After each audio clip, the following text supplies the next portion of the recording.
that we're going to look at is carbohydrates. So carbohydrates, and the carbohydrate that we need to be concerned about most is glucose. We do have other types of carbohydrate. We have fructose and starch and things that we eat. But when it comes to the body, all of it gets converted to glucose. So we only need to really discuss glucose, or blood sugar. Glucose is 6 carbons long. And so remember, our first step was we need to convert that to this 2-carbon acetyl-CoA. With this process, the first thing that happens, it gets converted to a molecule called pyruvate. That's multiple steps, but that's where it's going to go. Pyruvate is 3 carbons. So we split the 6 carbon in half, and we'll end up with 2 pyruvates. This is reversible. The body could actually take this pyruvate and convert it back to glucose. You may ask why. Well, if we've eaten a lot and we're running, we need energy, we need to bring it down through this pathway, but sometimes we've eaten more than what we need, and we can store it for a little while, so we convert it back to glucose. The next step then is that center point where we're going to convert it to acetyl-CoA. That step is irreversible. Okay? You cannot go from acetyl-CoA back up to pyruvate. It is only one directional, so I've put a major arrow saying this is where it's going to go. We also know that we've gone from a 3-carbon to a 2-carbon. So we've actually released a carbon here. And with that, when we do that, we are going to have an end product of carbon dioxide. This is the first point where we actually use oxygen. So this above this is called anaerobic, and below it is called aerobic. Aerobic meaning that it needs oxygen to go through the process. Again, the next step is going through that TCA cycle. Now we've got to our 3 major steps, and we're going to release more carbon here and get more carbon dioxide, and we're going to end up with some hydrogen that are picked up by special molecules, NAD and FAD, and brought down through that electron transport chain, and we're going to end up with water and ATP. So here we have the 3 major steps. We've got it converted to acetyl-CoA, we've brought it through the TCA cycle, we've brought it through the electron transport chain, and we've got our end products, carbon dioxide, water, and ATP. We can now go spin that in our body with energy. So glucose all the way down through our end products of energy metabolism. Now let's take a look at that.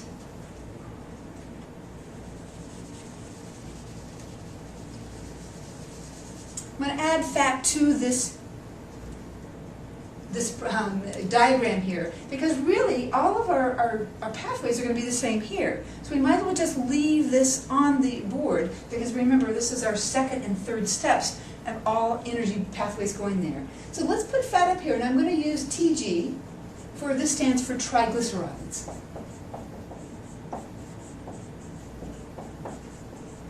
So triglycerides are a part of fat, and the first thing we need to do with the triglyceride, we need to split it in its parts. We need to convert it to glycerol and fatty acid.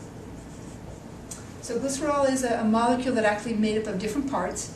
Glycerol is 3 carbons long, and fatty acids are an even number.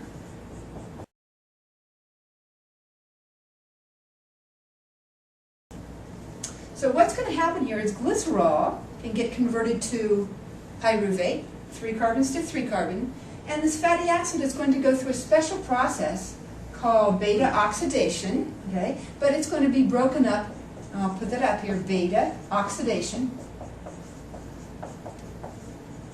Beta is just the 2nd letter of the Greek alphabet. It just clips off 2 carbons at a time and converts it directly to acetyl-CoA. So we're kind of defining here what's going to a pyruvate before it goes to acetyl-CoA versus those types of molecules that go directly to acetyl-CoA. And that's going to be important in a little bit. Let's add on protein.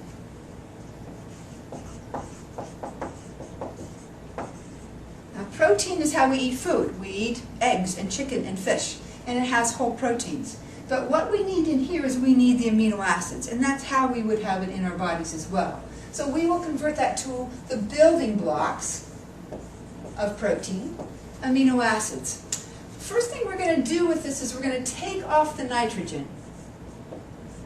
and we're going to convert it to something that we'll call urea, and that will go into our urine.